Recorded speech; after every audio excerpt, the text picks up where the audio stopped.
इंग्रजी शिकणं आवश्यक आहे, परंतु आपल्या मातृभाषेला विसरू नका, असा सल्ला गोव्याचे माजी मुख्यमंत्री मनोहर पर्रीकर यांनी दिला. इंग्रजी शिकणे आवश्यक आहे, परंतु मातृभाषेला विसरू नका.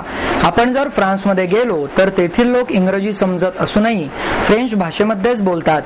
तशाच प्रकारे आपणही मातृभाषेला विसरू नये, असा सल्ला गोव्याचे माजी मुख्यमंत्री मनोहर पर्रीकर यांनी दिला.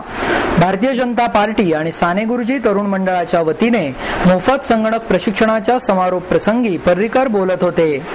यावेळी भाजपचे शहराध्यक्ष विकास मटकरी, धीरज घाटे, पुणे आयटी पार्कचे संचालक सुनील वनारसे आदी मान्यवर उपस्थित होते.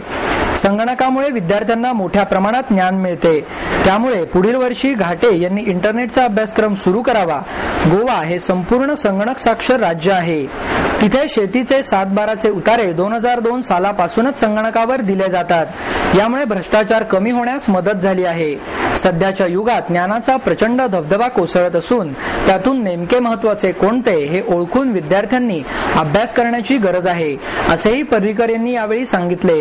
यावेळी बोलताना भाजपचे शहराध्यक्ष मटकरी म्हणाले, शहरातील काही नगरसेवक तीर्थक्षेत्रांची वारी मोफत घडवून आणतात, परंतु शिक्षणासाठी असे उपक्रम राबवणे महत्त्वाचेच आहे, असेही त्यांनी यावेळी बोलताना सांगितले.